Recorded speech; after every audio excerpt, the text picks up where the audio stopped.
I stared at the text message on my phone, reading it for the fourth time, hoping the words would somehow change. Kyle, after talking with Marcus and thinking about everything we've decided, it's best if you don't come home for Christmas this year. You made your choice when you picked the army over family. Don't contact us again. My father's words hit harder than any roadside bomb I'd faced in Afghanistan. 4 years of deployment, 4 years of dreaming about this homecoming, and 3 days before my flight, everything crumbled. My hands shook as I typed back just one word: understood. I canceled my ticket, walked back to my empty barracks room, and started planning something that would change our family forever. December 25th arrived like any other Tuesday at Fort Carson. The base was nearly deserted, with most soldiers home, celebrating with their families. I sat alone in the common area, staring at the artificial Christmas tree someone had left behind, its plastic branches drooping under cheap ornaments. The silence was deafening. My deployment bag still sat unpacked in the corner, filled with gifts I'd collected from 4 different countries. Hand-carved wooden jewelry boxes from Afghanistan markets for Mom. A vintage Colorado Rockies baseball cap I'd found at a bazaar in Kabul for Dad, knowing he'd lost his original in a house fire years ago. Traditional Afghan scarves for my aunts. And for Marcus, my younger brother, a set of military challenge coins from every unit I'd served with. All of it now seemed pointless. I pulled out my laptop and opened social media, something I rarely did overseas. The first post that appeared made my stomach drop. There was Marcus, standing in front of our childhood home arms, around our parents, all 3 of them beaming at the camera. The caption read, "Best Christmas ever with my real family. Some people choose duty over love, but we stick together no matter what." The photo showed Marcus, wearing my old Broncos jersey, the one I'd left in my bedroom closet 4 years ago. He was standing next to my old Ford pickup truck keys, dangling from his fingers. My truck. The one I'd worked 2 jobs to buy in high school, the one I'd left in Dad's garage because I couldn't take it overseas. I scrolled further down Marcus's page.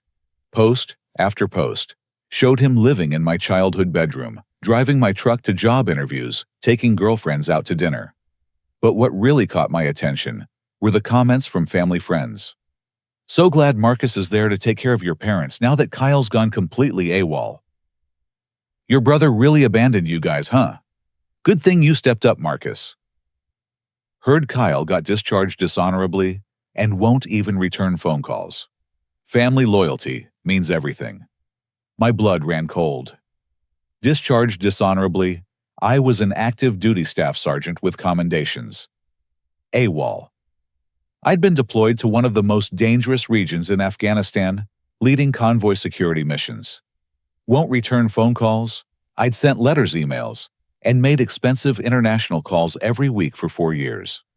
I opened my email and searched for messages home.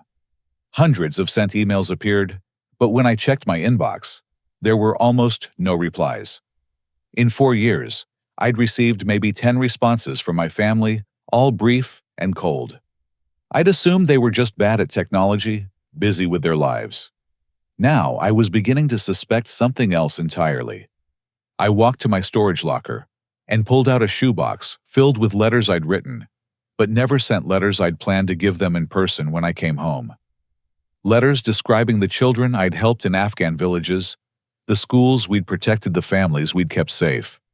Letters explaining why my service mattered, why I couldn't just abandon my unit and come home early like Marcus had begged me to do before my first deployment.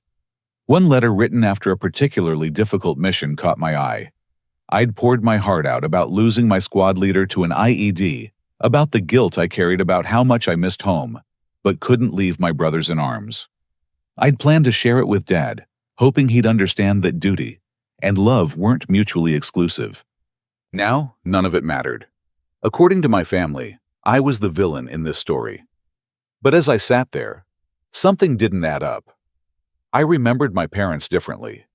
Dad had been proud when I enlisted, even cried a little at my graduation from basic training. Mom had sent care packages during my first year overseas. What could Marcus have possibly told them to change their minds so completely?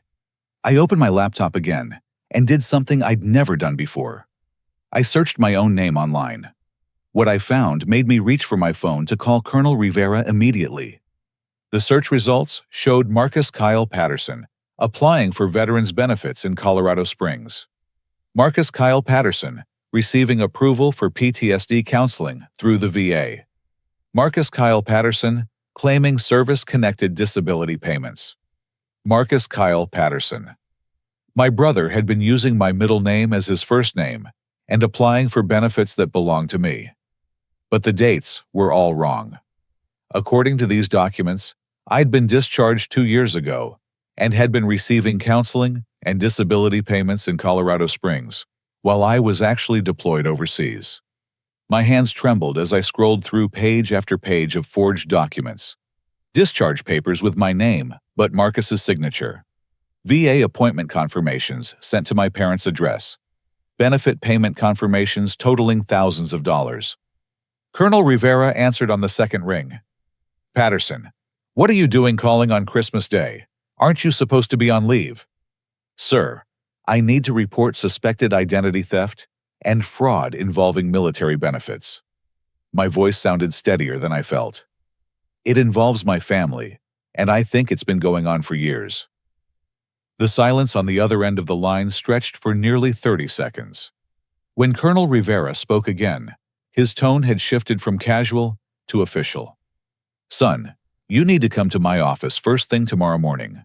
Bring every piece of communication you've had with your family and any documentation you can find. If what you're suggesting is true, this is a federal crime, and we're going to need to involve military police and possibly the FBI. As I hung up the phone, I realized my lonely Christmas was about to become the beginning of something much bigger. My brother hadn't just turned my family against me. He'd been stealing my identity, my benefits, and my honor for years. And tomorrow, I was going to start getting answers. Colonel Rivera's office felt different that morning. Instead of the casual mentorship conversations we'd had over the years, this meeting carried the weight of an official investigation. He sat behind his desk, with a legal pad covered in notes, while I spread out printouts of every fraudulent document I'd found online. Patterson, I've been in the Army for 23 years, and I've never seen identity theft this systematic or this personal. He held up a forged discharge document. Your brother has been claiming you were medically discharged for PTSD while you were leading convoys through Taliban territory. The audacity is breathtaking. I'd spent the night documenting everything I could find. The evidence painted a picture that made me physically sick. For the past 2 years, Marcus had been collecting over $1,500 per month in disability payments. He'd also received a lump sum payment of $12,000 for service-connected injuries that I'd never sustained. Sir, what I don't understand is how he got away with it for so long. Don't they verify these claims? Colonel Rivera pulled out a thick file folder. I made some calls this morning to Janet Wilson at the VA office in Colorado Springs. She's been handling your case file, except she thought she was handling Marcus's case file. According to her records, you've been attending monthly counseling sessions and medical appointments for 2 years. The room spun slightly as the implications hit me. Marcus has been impersonating me at medical appointments. Gets worse, son. Janet faxed me copies of the appointment logs. Your brother has been telling VA counselors that you suffer from severe PTSD anger management issues and have cut off all contact with your military unit because you can't handle the guilt of surviving when your squad leader died. I felt like I'd been punched in the chest. Marcus knew about Sergeant Williams' death because I'd mentioned it in one of my letters home. He'd taken my grief, my survivor's guilt, and turned it into a fraud scheme. There's more. Colonel Rivera's expression grew darker. Janet says that someone matching your description, but giving your brother's personality profile, has been increasingly agitated at recent appointments. Last month, he apparently threatened a VA counselor and had to be escorted out by security. So according to official records, I'm an unstable veteran who threatens government employees. The pieces were falling into place in the worst possible way. Janet's concerned enough that she flagged your file for potential intervention, She was planning to contact your emergency contacts this week to discuss your mental state. My emergency contacts. My parents. Sir, that's probably why my family suddenly decided I wasn't welcome home. If a VA counselor called my parents and told them I was dangerous and unstable based on Marcus's behavior. Colonel Rivera nodded grimly.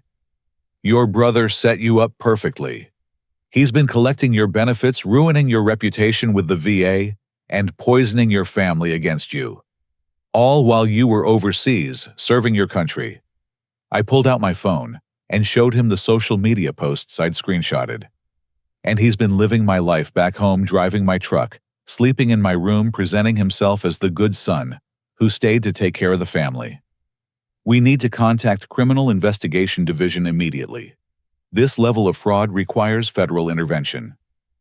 Colonel Rivera reached for his phone, then paused. Kyle, there's something else you need to know. Janet mentioned that your brother seemed nervous at his last appointment. He kept asking about whether benefit payments could be tracked if someone moved out of state. You think he's planning to run? I think your brother knows his house of cards is about to collapse. Veterans benefits fraud is a felony with serious prison time. If he's smart enough to execute this scheme, he's smart enough to know it can't last forever. Colonel Rivera made 3 phone calls while I sat in his office. First to CID, then to FBI White-Collar Crime Division, then to local police in Colorado Springs. Each conversation revealed more disturbing details. The FBI agent, Special Agent Jennifer Walsh, agreed to meet with me the following day. But she also delivered news that made my blood run cold. Agent Walsh says your brother's case fits a pattern they've been tracking, Colonel Rivera explained after hanging up. Fraudulent benefit claims combined with identity theft often escalate to more serious crimes when the perpetrator feels cornered. She wants to know if you have any reason to believe your family might be in physical danger. I thought about the threatening tone Marcus had taken in text messages I'd seen on social media, arguments with my parents that neighbors had posted about online, and suddenly, I wasn't worried just about stolen money anymore. Sir, I need to call my family directly. If Marcus is desperate enough to steal my identity for 2 years, I don't know what he might do if he thinks he's about to be caught. Agreed.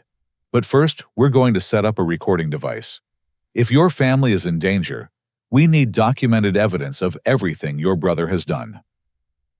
As Colonel Rivera prepared the recording equipment, I realized that my Christmas disappointment had transformed into something much more serious. My brother hadn't just stolen money or turned my family against me. He'd created a situation where everyone I loved was potentially at risk, and I was the only one who could stop it. But first, I had to find a way to contact my family without Marcus knowing. And that meant I needed help from someone back home who could get word to my parents without going through my brother. I scrolled through my phone contacts until I found Tom Rodriguez, my father's longtime friend and our neighbor since childhood. Tom had always been like an uncle to me, and more importantly, Marcus had never gotten along with him. If anyone could reach my parents safely, it would be Tom. I took a deep breath and dialed his number, praying he'd be willing to help me save my family from the disaster Marcus had created. Tom Rodriguez answered on the 3rd ring, and his voice carried a mixture of surprise and relief that I hadn't expected. Kyle, Jesus' son, where have you been? Your parents have been worried sick, and Marcus keeps telling us all these crazy stories about why you won't come home or return calls. Tom, I need you to listen very carefully and not repeat this conversation to anyone, especially Marcus.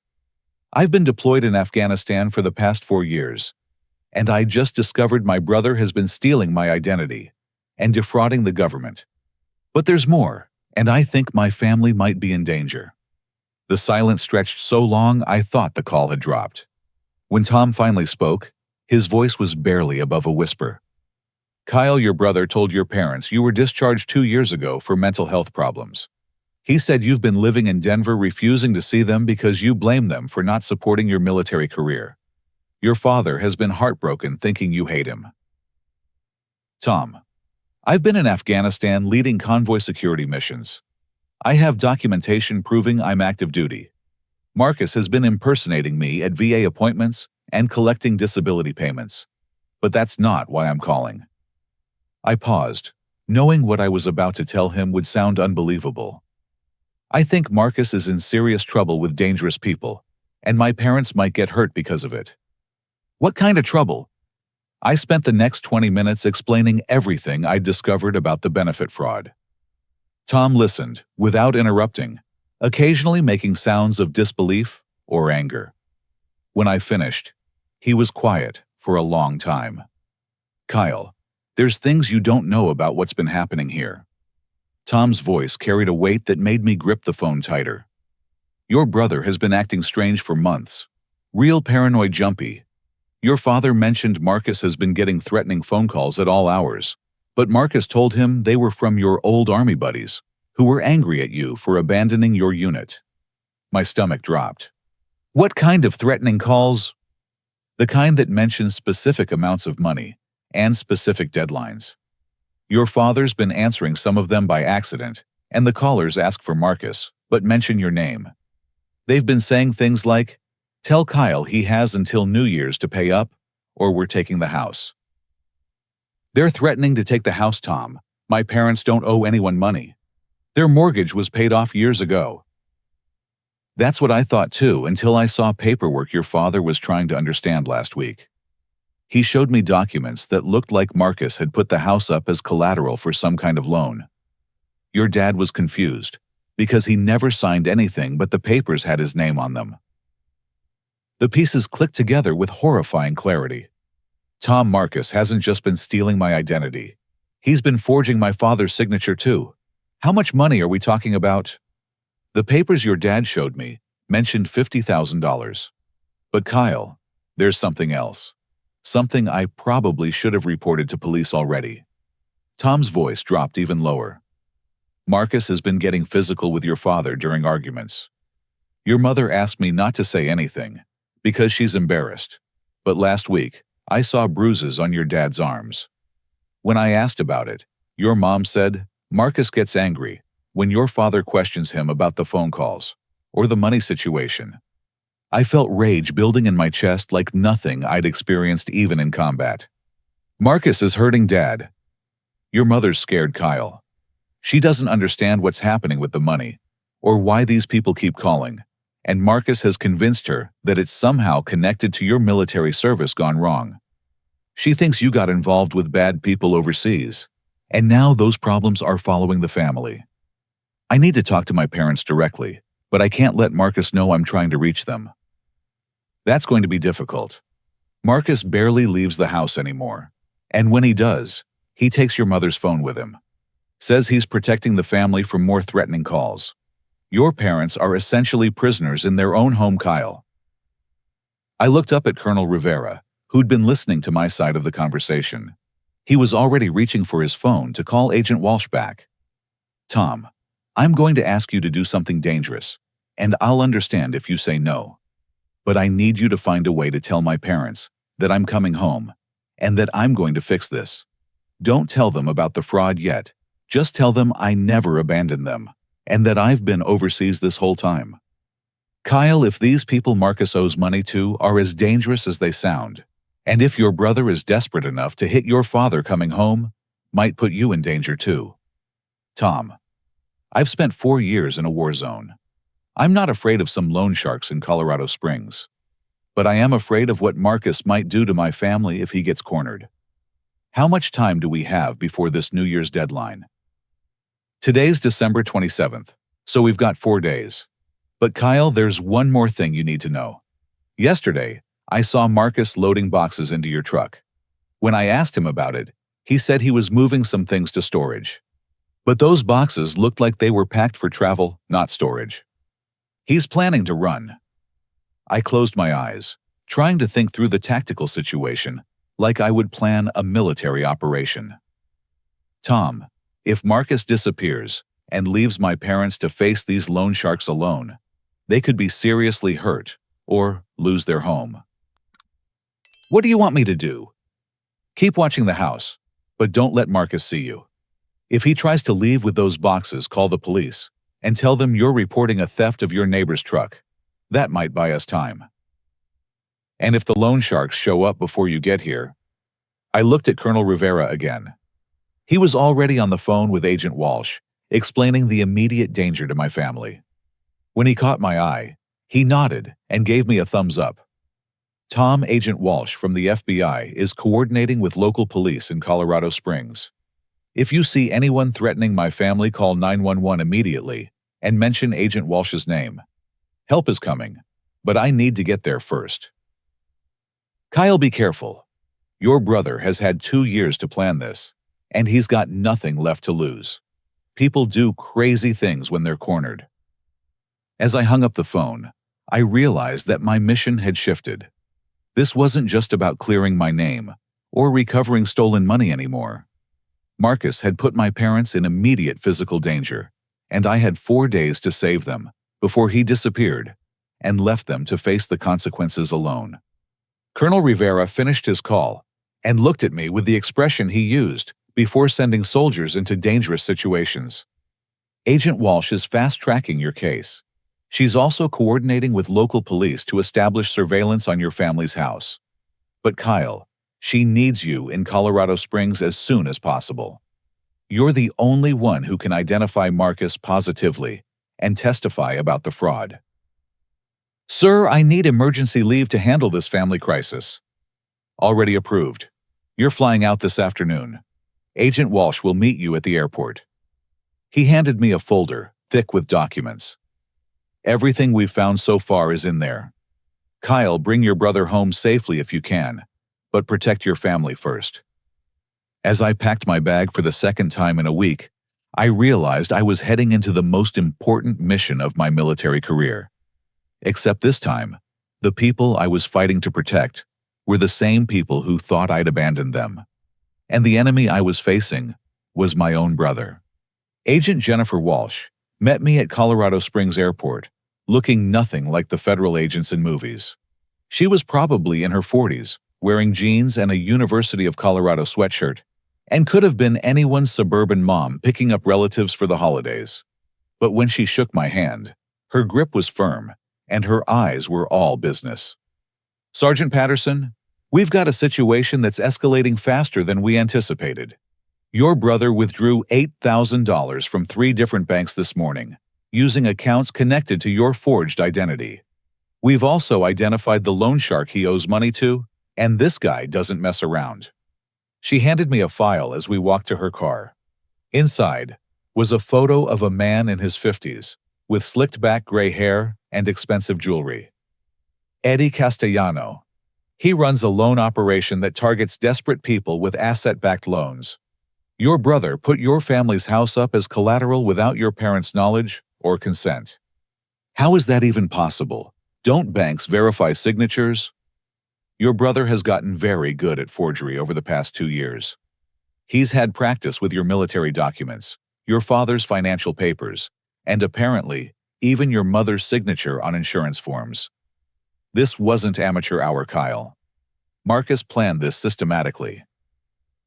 We drove through neighborhoods I'd grown up in, past the high school where I'd played football, past the diner where I'd worked summers to save money for my truck.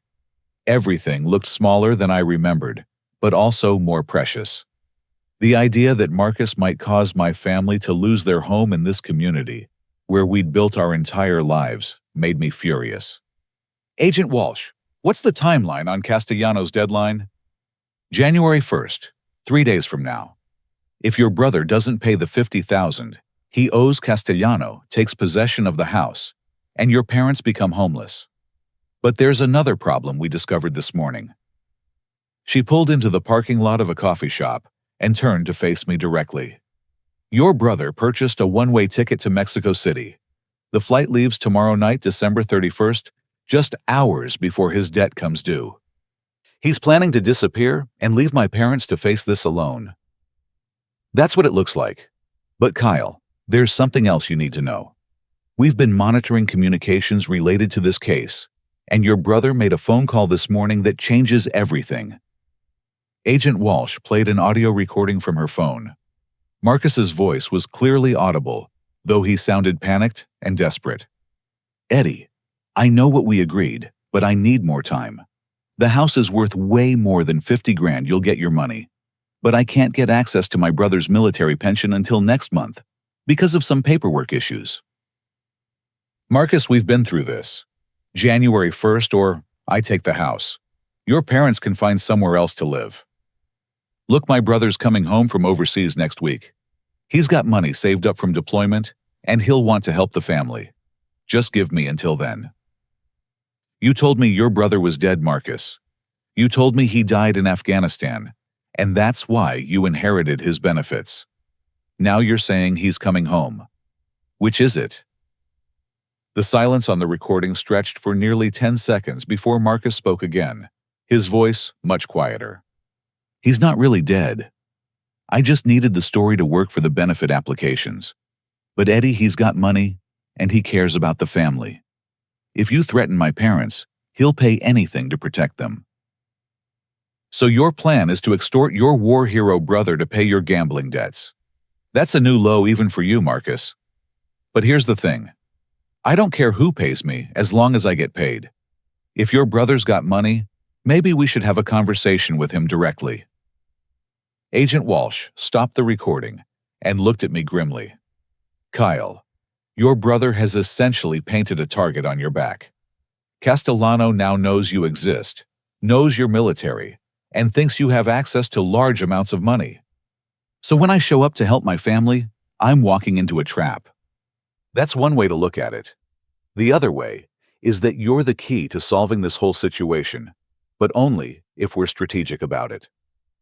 She pulled out a detailed map of my neighborhood. Local police have been watching your family's house since yesterday. Your parents are safe for now, but Marcus is getting increasingly agitated. He had a screaming match with your father this morning about money, and neighbors called police for a wellness check. What did police find? Your father had a bruised face, and your mother was crying, but both parents insisted everything was fine and refused to press charges against Marcus. They're protecting him, Kyle, even though he's hurting them. I studied the map, thinking about sightlines, escape routes, and tactical approaches like I would for any military operation. But this wasn't Afghanistan. This was my childhood neighborhood, and the civilians I needed to protect were my own parents. Agent Walsh, what's the legal situation? Can we arrest Marcus for the identity theft and end this? We can arrest him, but that doesn't solve the immediate problem. If Marcus gets arrested and can't pay Castellano, your parents still lose their house. And Castellano might decide to take his frustration out on them physically. So we need to neutralize both threats simultaneously. Exactly. Which brings me to the plan we've developed if you're willing to participate. Agent Walsh spread out surveillance photos of my family's house and the surrounding area. We want you to contact your family directly and arrange a meeting. When Marcus realizes you're back and that you know about the fraud, he'll panic. We're betting he'll contact Castellano immediately. And you'll be listening. We'll be recording everything. More importantly, we'll be positioned to arrest both Marcus and Castellano when they inevitably meet to discuss the situation. Your testimony about the identity theft, combined with recorded evidence of the extortion, should put both of them away for years. I looked at photos of my childhood home, trying to imagine the tactical situation. What about my parents? They don't understand what's really happening, and they think I abandoned them. If I show up unannounced, they might not even let me in the house. That's why you're going to call them first. Tonight, you're going to tell them you're home from deployment and that you want to see them. Let them know you never received most of their messages and that you've been trying to contact them for years. And when Marcus realizes I'm back, Agent Walsh smiled, but it wasn't a pleasant expression. When Marcus realizes you're back, he's going to have to choose between confessing everything to your parents and asking for help, or trying to execute his escape plan early. Either way, we'll be ready. What if he chooses option 3 and just runs tonight? Local police are watching all exits from your neighborhood. Your brother's not leaving Colorado Springs until we resolve this situation. The question is whether he's going to face justice voluntarily, or whether we're going to have to force the issue. As we sat in the coffee shop, planning the operation to save my family, I realized that my military training had prepared me for exactly this kind of strategic thinking. But nothing had prepared me for the possibility that the enemy I'd have to outmaneuver was my own brother. Agent Walsh handed me a secure phone. When you call your parents tonight, remember that Marcus will probably be listening. Don't reveal that you know about the fraud or the money situation. Just tell them you want to come home and talk. Let Marcus make the first move. And if he tries to hurt my parents before we can arrest him... Kyle, that's why you're here. You're not just a witness in this case. You're the only person who can protect your family and bring your brother home safely. Are you ready for that responsibility? I thought about Sergeant Williams, who died protecting his squad in Afghanistan. I thought about every convoy I'd led through dangerous territory, every decision I'd made that kept my soldiers safe and brought them home to their families. This mission was no different, except the stakes were more personal than anything I'd faced in 4 years of combat. Agent Walsh, let's bring my brother home. The phone rang 4 times before my mother answered, and the sound of her voice almost broke my composure completely. Patterson residence. She sounded older, tired in a way I didn't remember from before my deployment. Mom, it's Kyle. The silence stretched so long I wondered if she'd hung up. When she finally spoke, her voice was barely audible. Kyle, is it really you? Marcus said you never wanted to talk to us again. He said you blamed us for not supporting your career, that you'd moved on with your life, and didn't consider us family anymore. Mom, none of that is true. I've been deployed in Afghanistan for 4 years. I've written letters, sent emails, called when I could get international access. I never stopped trying to reach you. I heard her crying softly, and in the background the sound of footsteps approaching fast. Marcus's voice came through clearly. Who is that, Mom? If it's another one of those collection calls, just hang up. It's Kyle, she whispered. He says he's been overseas. The phone was silent for almost 30 seconds. When Marcus finally spoke, his voice carried a forced cheerfulness that didn't mask the underlying panic. Kyle, brother, where have you been? Mom and Dad have been so worried. You just disappeared after your discharge, wouldn't return calls or anything. Agent Walsh, listening through headphones, gave me a thumbs up.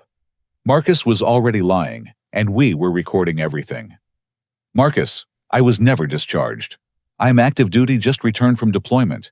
I want to come home and see everyone. Oh, wow, that's great news. But listen, this might not be the best time. Mom and Dad have been dealing with some financial stress lately, and they're not really up for visitors right now. What kind of financial stress? I heard Marcus moving away from my mother, probably trying to have a private conversation. When he spoke again, his voice was lower, but the desperation was more obvious. Kyle, where exactly have you been for the past 2 years? Because we've been getting calls from the VA, from collection agencies, all kinds of people looking for you. It's been really hard on Mom and Dad. Marcus, I've been in Afghanistan leading convoy security missions. I can prove that. What I can't understand is why the family thinks I abandoned them. Look, maybe we should meet somewhere and talk privately before you see Mom and Dad. They've been through a lot, and I don't want to upset them more if there are misunderstandings about your situation. Agent Walsh nodded vigorously and held up a note. Agree to meet him. Get him away from your parents. That sounds good, Marcus. Where do you want to meet? How about the Denny's on Academy Boulevard tonight around 8 o'clock? That way, we can talk everything through before you come to the house. I'll be there. Marcus, can I talk to Dad for a minute? He's not feeling well tonight. Had a fall earlier, and he's resting. But Kyle, I'm really glad you called. Everything's going to work out fine. After I hung up, Agent Walsh played back the recording and highlighted several key phrases. Did you hear how he tried to control the narrative? He's maintaining the fiction that you were discharged and disappeared, even when talking directly to you. That tells us he's desperate to keep the fraud hidden. And he doesn't want me talking to my parents directly. Because your father would tell you about the threatening phone calls and the mysterious loan documents. Marcus can't let that happen until he figures out how to spin the story. We spent the next 2 hours preparing for the evening meeting. Agent Walsh showed me photos of Castellano's associates, explained the surveillance plan, and briefed me on my legal rights as both a victim and a witness. Kyle, when you meet with Marcus tonight, your primary goal is to get him to admit what he's done. Don't accuse him directly, just ask questions and let him reveal information. The more he talks, the more evidence we have. What if he realizes I know about the fraud? Then he'll probably panic and do something stupid. That's why we'll have officers positioned around the restaurant and tracking equipment on his vehicle. If Marcus decides to run, we'll be ready. At 7:30, I drove to Denny's in a rental car, wearing a recording device and carrying identification that proved my active duty status. Agent Walsh and her team were already in position, some inside the restaurant, as customers, others in unmarked vehicles outside. Marcus arrived 15 minutes late, and I almost didn't recognize him. He'd lost weight, his hair was longer and unkempt, and he had the nervous energy of someone who hadn't slept properly in weeks. But he was wearing my old Broncos jersey and my high school class ring, physical reminders of the identity he'd been stealing. Kyle. He approached the booth where I was sitting with forced enthusiasm. Man, you look good. Military life agrees with you. Thanks, Marcus. You look tired. Mom mentioned you've been helping out with some family financial issues. His smile faltered slightly. Yeah, it's been complicated. Kyle, before we talk about family stuff, I need to ask you something important. When you were overseas, did you ever get involved with any questionable financial arrangements? Loans from local people, gambling, anything like that? No, Marcus. My military pay went directly to a bank account and I saved most of it. Why would you ask that? Because we've been getting threatening phone calls for months from people who claim you owe them money. They know our address, Kyle. They've been saying they're going to take the house if you don't pay them back. I stared at my brother, amazed at how smoothly he was lying to my face. Marcus, I've never borrowed money from anyone in Afghanistan. Are you sure these calls are really about me? That's what they say. They mention you by name, talk about debts from your time overseas, things like that. Mom and Dad are scared, Kyle. These people sound dangerous. Have you reported this to police? We tried, but the police said there's not much they can do about harassment calls unless something actually happens. Kyle, I hate to ask this, but do you have any money saved from deployment? Because these people are demanding $50,000, and they say if we don't pay by New Year's, they're taking the house. I watched my brother's face as he lied, looking for any sign of remorse or guilt. Instead, I saw only calculation and desperation. Marcus was trying to manipulate me into paying his debts, just like Castellano had predicted. Marcus, our parents' house has been paid off for years. How could anyone take it over a debt they claim I owe? I don't understand all the legal details, but they showed Dad some paperwork that looked official. Something about collateral and loan agreements. Kyle, if you have money saved, maybe we could pay them off and just make this whole problem go away. That's when I realized Marcus wasn't just planning to steal my money. He was planning to let me believe that I was somehow responsible for the family's financial crisis. Even after I saved them, he wanted me to carry guilt for a situation he'd created. Agent Walsh's voice came through my earpiece. Kyle, we've got movement outside. Castellano just pulled into the parking lot with 2 associates. Your brother contacted him before coming to meet you. I looked at Marcus, who was checking his phone nervously. Marcus, are you expecting someone? What? No, why? Because you keep looking at your phone like you're waiting for a call. That's when the restaurant door opened, and Eddie Castellano walked in, followed by 2 men in expensive suits who looked like they'd stepped out of a crime movie.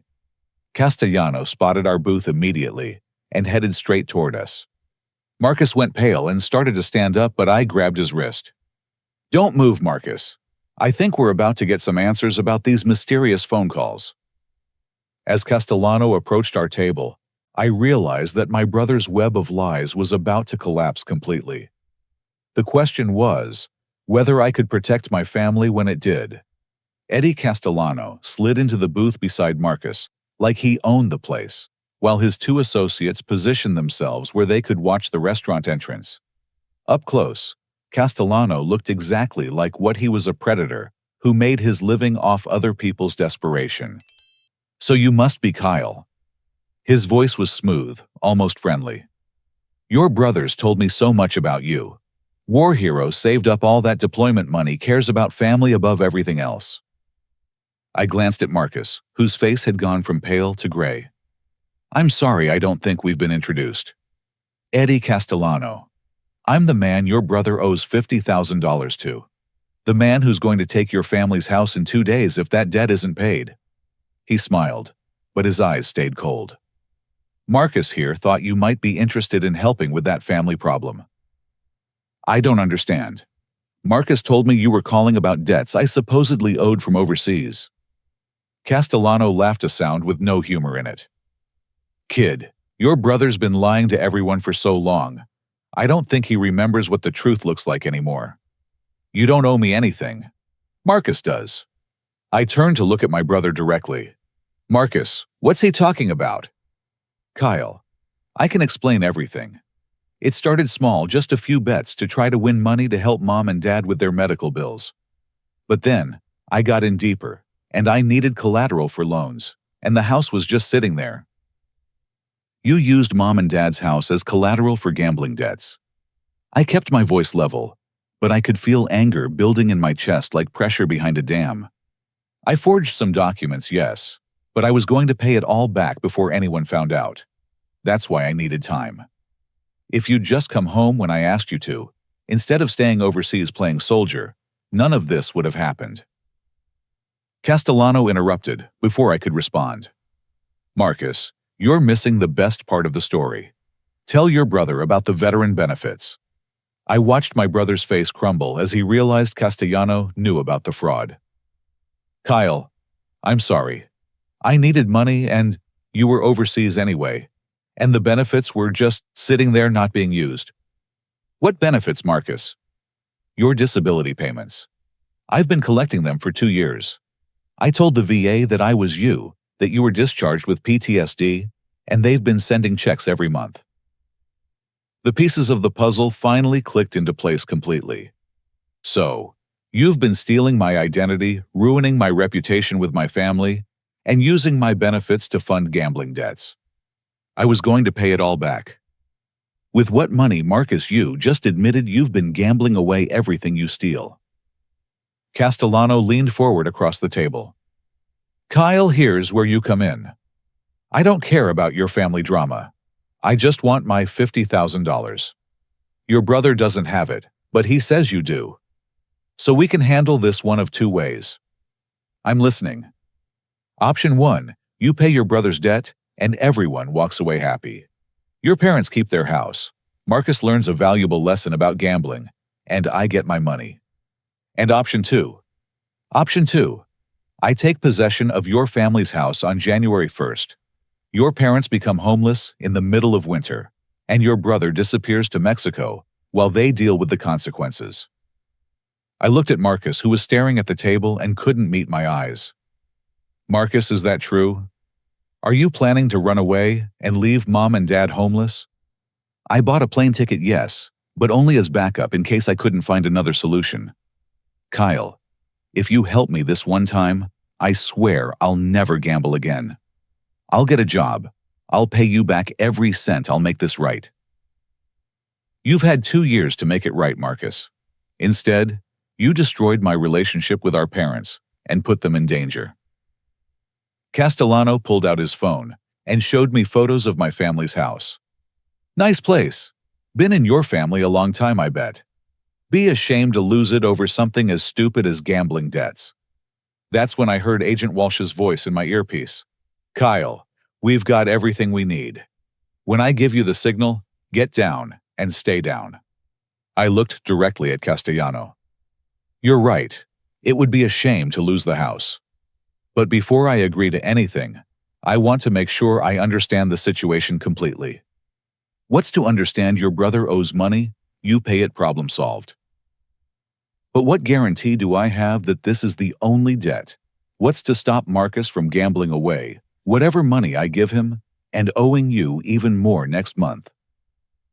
Castellano smiled, apparently thinking he'd hooked me. "That's Marcus's problem. You just worry about the current debt. And if I don't pay, then your brother's deadline expires in 2 days, and I take possession of the house. Simple business transaction." I pulled out my phone and showed him a photo of myself in military uniform.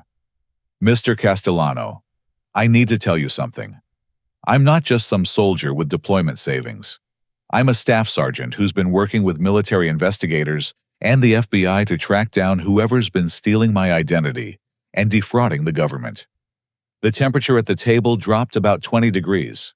Castellano's friendly mask disappeared completely. "What exactly are you saying, Kyle?"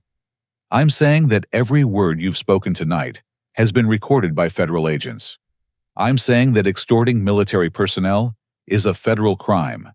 And I'm saying that you're about to be arrested for conspiracy extortion and threatening to steal property through fraudulent loan documentation." Marcus grabbed my arm. "Kyle, what are you doing?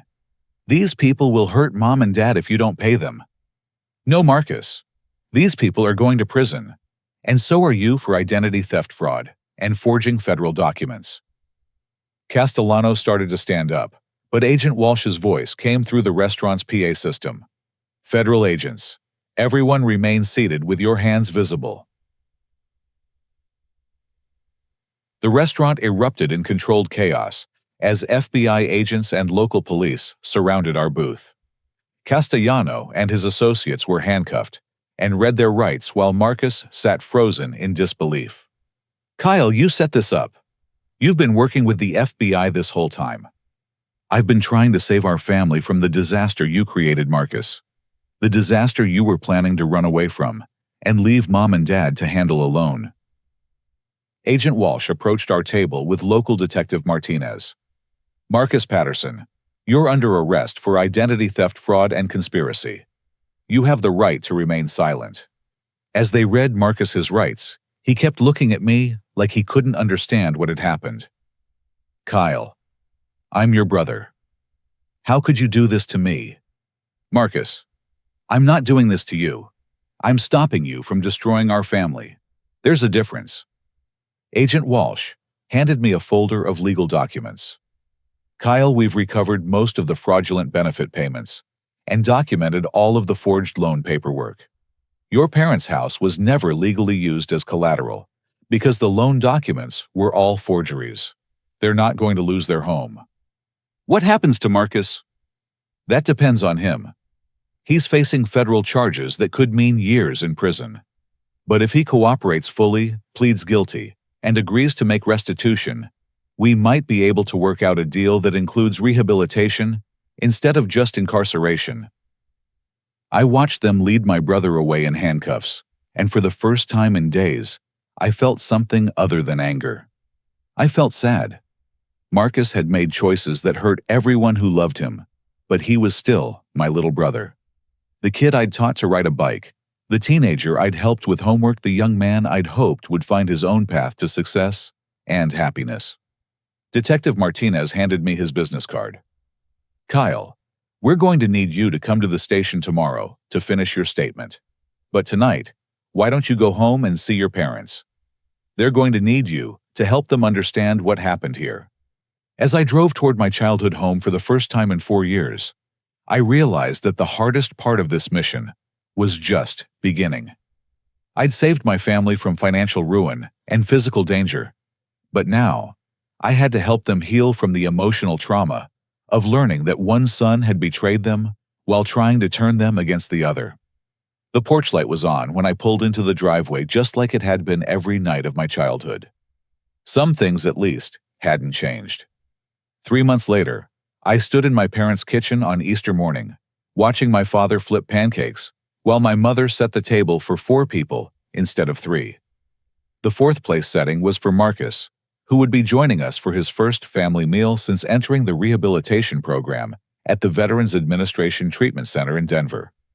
The past few months had been the hardest of my life, harder than anything I'd experienced in Afghanistan, because the wounds we were healing were emotional rather than physical. When I'd walked through the front door that December night after Marcus's arrest, my parents had gone through every stage of grief in the span of 2 hours. Dad had collapsed in his chair when I explained the full scope of Marcus's deception. 4 years, he kept saying. 4 years we thought you'd abandoned us, and you were serving your country overseas. Mom had cried until she made herself sick, apologizing over and over for believing Marcus's lies instead of trusting their older son. But the worst part had been explaining Marcus's situation. Dad blamed himself for not recognizing the signs of gambling addiction. Mom blamed herself for enabling Marcus's lies by not asking harder questions. Both of them felt guilty for not somehow seeing through the deception sooner. It took weeks of family counseling with Dr. Patricia Wells, the therapist Agent Walsh had recommended, before we could even begin to address the core issues. Marcus's gambling addiction, his willingness to hurt the people who loved him most, and the systematic way he destroyed trust within our family. The legal resolution had been almost anticlimactic. Castellano and his associates were sentenced to federal prison for extortion and money laundering. Marcus pled guilty to identity theft and fraud, but because he cooperated fully and agreed to make complete restitution, he received 5 years of supervised probation instead of prison time conditional on completing an 18-month residential treatment program. My military transition had gone more smoothly than I'd expected. Colonel Rivera had helped me process early separation from active duty so I could focus on rebuilding my family relationships. I'd used my military skills to start a security consulting business in Colorado Springs, working with local businesses to improve their physical and cybersecurity systems. My business partner Jake Thompson was a former Marine who'd left the service for similar family reasons. Together we'd built something meaningful that let us serve our community while staying close to the people we loved most. The most surprising development had been my relationship with Dr. Wells, the family counselor. Not romantic, but professional. She'd asked me to help develop a program for military families dealing with identity theft and financial fraud, which had become depressingly common as veterans returned from overseas deployments. "Kyle, can you grab the orange juice from the fridge?" Mom's voice brought me back to the present moment. She looked healthier than she had in months, less stressed, and more like the woman I remembered from before my deployment. Dad had recovered physically from the bruises Marcus had given him, but the emotional healing had taken longer. He'd started attending a support group for families affected by gambling addiction and had become an advocate for better financial protection for military families. At 10:30, we heard a car in the driveway. Marcus had been granted a day pass to spend Easter with the family, his first time home since beginning treatment. When he walked through the door, I barely recognized him. He'd gained back the weight he'd lost during his gambling spiral. His hair was neatly trimmed, and he moved with a confidence I hadn't seen since we were teenagers. But the biggest change was in his eyes. The desperate, shifty look had been replaced with something that looked like genuine peace. "Hey, family." His voice was quieter than it used to be, more thoughtful. He hugged Mom and Dad first, then approached me carefully. "Kyle, I know I don't deserve forgiveness, and I'm not asking for it yet. But I want you to know that everything I did was about my own problems, not about anything you did wrong. You were always the better son, the better brother, and I was jealous of that instead of being proud of it." I looked at my little brother, remembering the kid who used to follow me around, asking to help with whatever project I was working on. "Marcus, I'm proud of the work you're doing in treatment. Dr. Wells says you're making real progress. Gambling addiction isn't an excuse for identity theft or for turning the family against you. Those were choices I made because I was selfish and scared. I'm learning to make different choices now." We sat down to breakfast together, and for the first time in years, our conversation felt genuine. Marcus talked about his treatment program, his newfound understanding of addiction, and his plans for making restitution. He'd been accepted into a community college program that would let him earn an accounting degree while continuing treatment. "I want to understand money and financial responsibility," he explained. Not so I can gamble with it, but so I can help other people avoid the mistakes I made. Dad had been quiet through most of breakfast, but finally, he looked up from his coffee. Marcus, I need to ask you something, and I want an honest answer. Anything, Dad. When you were hurting me during those arguments about money, did you know you were hurting me? Or were you so caught up in your addiction that you didn't realize? Marcus was quiet for a long time before answering. I knew, Dad. In the moment, I was so desperate and angry that I told myself you deserved it for not understanding my situation. But I knew I was hurting you, and I did it anyway. That's the part I have to live with, and it's the part I'm working hardest to change. Dad nodded, tears in his eyes. Thank you for being honest. That's all I needed to know. Mom reached across the table and took both her son's hands. I think we've all learned something about the importance of communication and trust. Kyle, you sacrificed 4 years of your life serving our country, and we should have trusted that sacrifice instead of believing you'd abandoned us. Marcus, you were struggling with addiction, and we should have recognized the signs and gotten you help sooner. After breakfast, Marcus and I walked around the neighborhood where we'd grown up, talking about everything that had happened and everything we hoped would happen in the future. Kyle, do you think we'll ever be real brothers again? Not just family by blood, but actually friends who trust each other. I thought about forgiveness, about redemption, about the long road back from betrayal to trust. Marcus, I think that's going to depend on the choices you make going forward. Not just whether you stay sober or avoid gambling, but whether you choose to be honest, even when it's difficult, whether you choose to protect the people you love instead of using them. And if I make those choices consistently, then yeah, I think we can be brothers again. I think we can be better brothers than we were before, because we'll both understand what we almost lost. As we walked past the house where Tom Rodriguez still lived, he came out to wave hello. Tom had become something of a family friend during the crisis, checking on my parents regularly and helping them understand the legal proceedings. Kyle, you boys doing all right? We're getting there, Tom. Thanks for everything you did to help. Just being a good neighbor. But Kyle, I want you to know something. Your parents talked about you every single day you were overseas. Even when Marcus was telling them those lies, they never stopped hoping you'd come home safely. That evening, as Marcus prepared to return to the treatment center, our whole family gathered on the front porch for the first time in years. Dad had brought out his old guitar, something he hadn't touched since before I deployed. Dad, would you play something? Mom asked. He started playing Country Roads, the song he'd sung to Marcus and me when we were kids, afraid of thunderstorms. His voice was rougher than I remembered, but the melody was the same. As we sat there listening, I realized that healing doesn't happen all at once. It happens in moments like this, when people who've hurt each other choose to be vulnerable together, when trust gets rebuilt, one conversation at a time, when love proves stronger than betrayal. Marcus would continue treatment for another year. I would continue building my business and learning how to be part of a family again. My parents would continue attending counseling and rebuilding their confidence in their own judgment.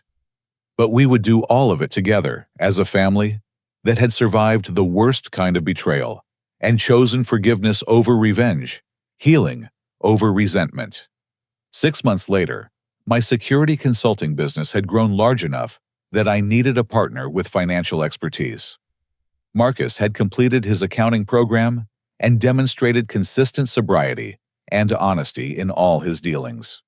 When I offered him a job, he cried, "Kyle, I don't deserve this opportunity." Marcus, you're right. You don't deserve it. None of us deserve the love and forgiveness we receive from the people who matter most. But that's what makes it meaningful. We don't earn forgiveness. We just try to be worthy of it going forward. Today, 2 years after that Christmas, when I thought I'd lost my family forever, Patterson Security Solutions employs 8 people and specializes in protecting military families from identity theft and financial fraud. Marcus manages our financial operations and speaks to veterans groups about addiction recovery. Our parents have become advocates for better communication within military families, and they help other families navigate the challenges of deployment and reintegration. But the most important thing we've learned is that family isn't just about blood relationships or shared history. It's about choosing to love and trust each other, even after that love and trust have been broken. It's about fighting for each other instead of fighting against each other. Sometimes, the greatest victories aren't won on foreign battlefields. Sometimes they're won in living rooms and around kitchen tables where people who've hurt each other choose to heal together instead of walking away. Marcus will always be a recovering addict, and our family will always carry the scars of what happened during those 4 years of separation and deception. But we've learned that scars can be reminders of healing as much as reminders of injury. Every morning when I drive past the house where I grew up, I see the porch light that's no longer left on for a son who might never come home. Instead, it welcomes a family that's learned how to be honest with each other, how to protect each other, and how to forgive each other. That's worth more than any military medal I've ever earned. I want to ask you something that connects to this story about family forgiveness and second chances. Have you ever had to choose between seeking revenge against someone who betrayed you or offering them an opportunity for redemption? How did you make that choice? And what did it teach you about the kind of person you want to be? Share your thoughts in the comments below, because your story might help someone else who's facing a similar decision. If this story touched your heart or reminded you of the importance of family communication and trust, please hit the like button and subscribe for more stories about resilience, redemption, and the power of choosing love over resentment. And if you know someone who needs to hear a message about forgiveness or second chances, please share this story with them. Thank you for listening to my family's journey from betrayal to healing. Remember that no matter how broken things seem, there's always hope for repair if people are willing to do the hard work of rebuilding trust together. May your own family relationships be filled with honesty, protection, and unconditional love.